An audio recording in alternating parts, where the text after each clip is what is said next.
3, 2, 1, go! Wow, rider! Back!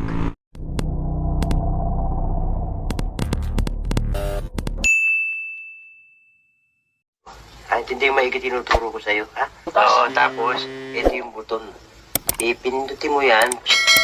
Tapos, pindutin mo na ito. What's up mga amigos? Good morning.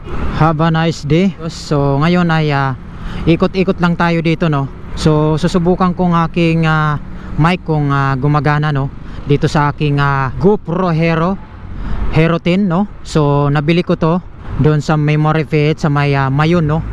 So tatry natin ngayon kung gumagana ba talaga yung mic or yung ating adapter, kasi matagal din hindi tayo nakapag-bili ng mic kasi medyo may kamahalan nga yung ating mic na binili dito sa Memory Fit. So ngayon ay itatry lang natin kung magiging maayos ba yung voice natin ngayon, kasi yung mga dati kong mga vlog, yan mapapansin nyo naman dyan pag kayo ay pinanood nyo yung ating mga vlog dati.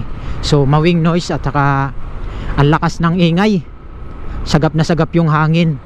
So di tayo marinig masyado ng mga nanonood sa atin, mga subscriber natin. So ngayon ay nagkaroon naman tayo ng mic na siguro medyo maganda na ang voice natin ngayon, kasi siyempre importante pa rin yung mic natin. Yan, so bali ikot-ikot lang tayo dito kasi titesting lang natin tong ating mic kung maganda. So malalaman natin yan pag na-upload na natin tong ating vlog. So bali susubukan lang natin to dito, kasi iba talaga pag mayroon kang mic kaysa wala kang mic, kasi talagang sagap na sagap yung wing noise pag lalo na tumatakbo ka ng mga 60 pataas, kahit 40 lang talagang sasagapin yung hangin. Kaya pinorsige ko bumili uli ng mic. Okay, go, kaliwa tayo, kaliwa, ikot-ikot lang naman tayo. So dati kasi may mic na ako dito, so nangyari kasi noon nginat-ngat yung mic ko ng mababait kong alaga sa bahay, kaya yun, nakakapanghinayang. Ang pinakamasakit pa doon dinala pati yung pinakadulo ng mic, yung parang saksakan ata yun, dinala.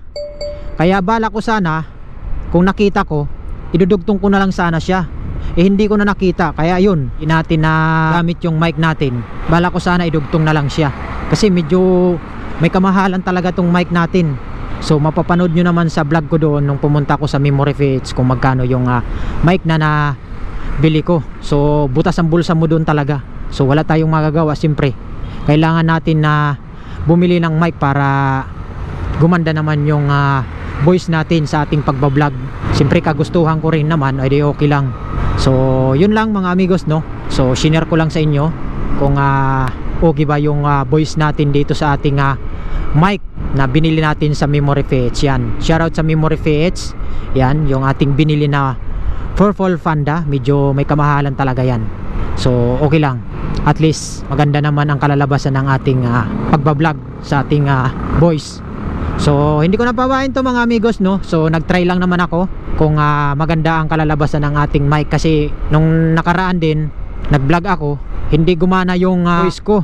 Akala ko sira yung adapter or yung mic, hindi pala. So hindi ko pala nadiin yung pinaka mic, dapat dinidiin pala siya ng todo para gumana yung mic. Hindi ko na todo ang diin kaya nung nag-vlog ako walang boses.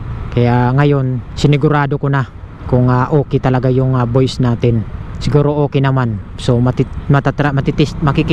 Will you please repeat it? Nakabulol-bulol na tuloy ako. Lalaman natin pag na-upload na natin tong ating video. So yun lang mga amigos, at pagpasensya nyo muna yung ating vlog ngayon, no? Dahil nag-testing lang naman tayo ng ating mic dito sa ating GoPro Hero, sa ating binili na Purple Panda na mic dito sa Memory Fits. Stoplight 9, 8, 7, 6, 5, 4, 3, 2, 1, go! Wow, rider! Back! Okay, so yun mga amigos, at hindi ko napahabain tong ating vlog, no? So hanggang dito na lang siguro yung ating walang kwentang vlog, no? No? So maraming salamat sa pagsama nyo sa aking pagtitis ng ating mic. So yun lang, peace out mga amigos.